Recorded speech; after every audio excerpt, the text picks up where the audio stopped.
Hello all, welcome back to my channel. അപ്പോൾ ഇന്ന് നമ്മുടെ യാത്ര നേരെ കരാമയിലേക്കാണ്. മലയാളികളുടെ സ്വന്തം കരാമ എന്ന് തന്നെ നമുക്ക് പറയാൻ വേണ്ടി പറ്റും. ഈ ഒരു സ്ട്രീറ്റിൽ കയറി കഴിഞ്ഞാൽ പിന്നെ റെസ്റ്റോറൻറ്റോടുകൂടി റെസ്റ്റോറൻ്റാണ്. ഏത് സൈഡിൽ നോക്കിയാലും ഏത് തരത്തിലുള്ള ആയാലും നമുക്ക് റെസ്റ്റോറൻറ്റ്സ് കാണാൻ വേണ്ടി പറ്റും. പൊതുവേ ഈ ഒരു സ്ഥലത്ത് വന്നു കഴിഞ്ഞാൽ ഏത് റെസ്റ്റോറൻറ്റിൽ കയറണം എന്നുള്ള കൺഫ്യൂഷൻ ആയിരിക്കും എല്ലാവർക്കും ഉള്ളത്. ഇപ്പോൾ ഈ ഒരു സ്ഥലത്തിന് വേറെ ഒരു പ്രത്യേകത കൂടിയുണ്ട്. അതായത് റംദാൻ പ്രമാണിച്ച് സ്ട്രീറ്റ് ഫുഡ് ഫെസ്റ്റിവൽ നടക്കുകയാണ്. കരാമയിൽ സാധാരണ ദിവസങ്ങളിൽ തന്നെ പാർക്കിംഗ് കിട്ടുന്നത് വലിയൊരു ചടങ്ങാണ്. അപ്പോൾ പിന്നെ ഫുഡ് ഫെസ്റ്റിവൽ ടൈം പറയേണ്ട ആവശ്യമില്ലല്ലോ. നമ്മൾ ലാസ്റ്റ് ടൈം ഈ ഒരു സെയിം റംദാൻ സ്ട്രീറ്റ് ഫുഡ് ഫെസ്റ്റിവലിൽ പോയിട്ടുണ്ടായിരുന്നു. ആ ഒരു ടൈം എടുത്ത വീഡിയോ ആണ് ഇപ്പോൾ കാണുന്നത്. സാധാരണ സമയത്ത് ഉള്ളതുപോലെ അല്ലാതെ വേറെ കുറച്ച് ഡിഫറെൻ്റ് ആയിട്ട് ഇതുപോലെ കുറച്ച് ഡെക്കറേഷൻസ് ഒക്കെ ചെയ്ത് ടെൻറ്റ് രൂപത്തിൽ കുറേ ചെറിയ ചെറിയ കടകളൊക്കെ ഉണ്ടാകും. സ്പെഷ്യലായിട്ടുള്ള ഓരോരോ ഡിഷസും നമുക്ക് അവിടെ ഉണ്ടാകും. ഓരോ വർഷവും ട്രെൻഡിങ് ആയിട്ട് ഓരോരോ ഡിഷസും പോകാറുണ്ട്. അതൊക്കെ ഭയങ്കര തിരക്കായിരിക്കും. ഒന്ന് ട്രൈ ചെയ്യാൻ വേണ്ടിയിട്ട് തന്നെ വലിയൊരു ക്യൂവിൽ തന്നെ നിൽക്കേണ്ടി വരും. ഈ കാണുന്നത് പോലെ തന്നെ നാട്ടിൻ്റെ ആ ഒരു വൈബ് ഫീൽ ചെയ്യുന്ന പോലെ തന്നെ ഉപ്പിലിട്ടതൊക്കെ ഉണ്ടാകും. പല പല വെറൈറ്റീസാണ്. ഇപ്പോൾ പറയുമ്പോൾ തന്നെ എൻ്റെ വായിൽ കപ്പലോടിക്കേണ്ട വെള്ളമുണ്ട്. അങ്ങനത്തെ ഒരു ഫീലായിരിക്കും നമുക്ക് ആ ഒരു സ്ട്രീറ്റിലൂടെ നടക്കുമ്പോൾ. ഈ ഒരു ഫുഡിനൊക്കെ പുറമേ ചെറിയൊരു മ്യൂസിക്കൽ പെർഫോമൻസ് പോലെ ലാസ്റ്റ് ഇയർ ഉണ്ടായിരുന്നു. അതായത് ഒരു ചെറിയ സ്റ്റേജ് പോലെയൊക്കെ ആക്കിയിട്ട് അവിടെയായിരുന്നു പെർഫോമൻസ് ഉണ്ടായിരുന്നത്. കഴിഞ്ഞ പ്രാവശ്യം തന്നെ നമ്മൾ ഈ ഒരു ഫുഡ് ഫെസ്റ്റിവലിന് പോയപ്പോൾ ഏകദേശം 1-2 മണിക്കൂർ കരാമേൻ്റെ ഉള്ളിൽ തന്നെ റൗണ്ട് അടിച്ചിട്ടാണ് നമുക്ക് പാർക്കിംഗ് കിട്ടിയിട്ടുണ്ടായത്. ഫസ്റ്റ് ടൈമായിരുന്നു നമ്മൾ ട്രൈ ചെയ്യുന്നുണ്ടായത് ഈ ഒരു ഫുഡ് ഫെസ്റ്റിവലിന് പോകാൻ വേണ്ടിയിട്ട്. അതുകൊണ്ടാണ് എന്തായാലും മെനക്കെട്ട് നമുക്കൊന്ന് ട്രൈ ചെയ്ത് നോക്കാമെന്ന് പറഞ്ഞിട്ട് അത്രയും ടൈം ട്രൈ ചെയ്തിട്ടുണ്ടായത്.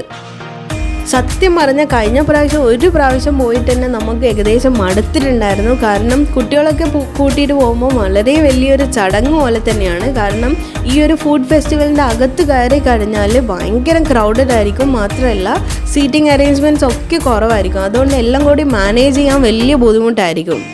കരാമയിൽ തന്നെ വേറെ ഏതെങ്കിലും ഒരു റെസ്റ്റോറൻറ്റിൽ കയറാമെന്നുള്ള ഒരു ലക്ഷ്യം വെച്ചിട്ട് നമ്മൾ ആ ഒരു സ്ട്രീറ്റിൽ കയറിയിട്ടുണ്ടായിരുന്നു. പക്ഷേ ഒരു രക്ഷയില്ലാത്ത തിരക്കായിരുന്നു. അത്രയും ആൾക്കാരുണ്ട് ഈ കാണുന്നത് പോലെ തന്നെ എല്ലാ സ്ഥലത്തും. ഒരു സ്ഥലത്ത് മാത്രമല്ല.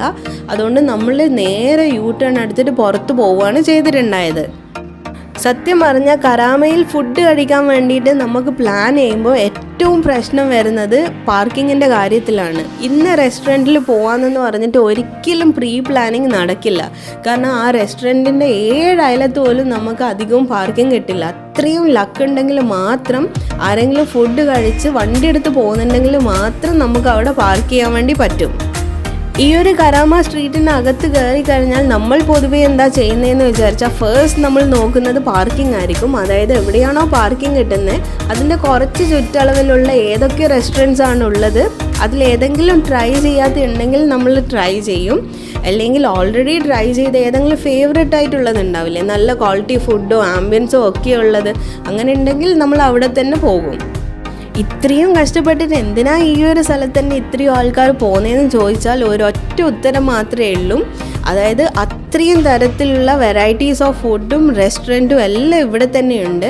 കാരണം നോർത്ത് ഇന്ത്യൻ ആയാലും സൗത്ത് ഇന്ത്യൻ ആയാലും നമ്മുടെ തനി കേരള സ്റ്റൈൽ റെസ്റ്റോറൻറ്റ്സും ഉണ്ട്. പിന്നെ തമിഴിയൻ സ്റ്റൈലുണ്ട്. അതുമാത്രമല്ല നോർത്ത് ഇന്ത്യൻ ധാബ സ്റ്റൈൽസും ഒക്കെ റെസ്റ്റോറൻറ്റ്സ് ഇവിടെ ഉണ്ട്. കുറേ ഓപ്ഷൻസ് ഉണ്ട് നമുക്ക് സെലക്ട് ചെയ്യാൻ വേണ്ടിയിട്ട്.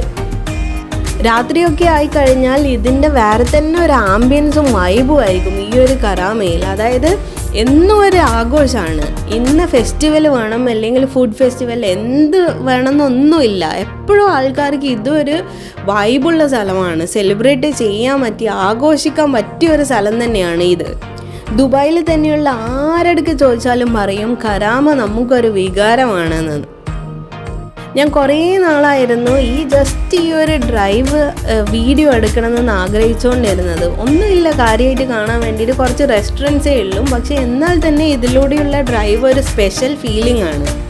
അപ്പോൾ ഇതൊക്കെയായിരുന്നു ഇന്നത്തെ ഒരു ചെറിയ വീഡിയോ. എല്ലാവർക്കും ഇഷ്ടപ്പെട്ടെന്ന് വിചാരിക്കുന്നു. ഇഷ്ടപ്പെട്ടവർ എന്തായാലും ചാനൽ സപ്പോർട്ട് ചെയ്യാൻ വേണ്ടി മറക്കല്ലേ. അപ്പം വീണ്ടും അടുത്തൊരാഴ്ച പുതിയൊരു സ്ഥലവുമായി കാണുന്നത് വരെ എല്ലാവർക്കും ബായ്.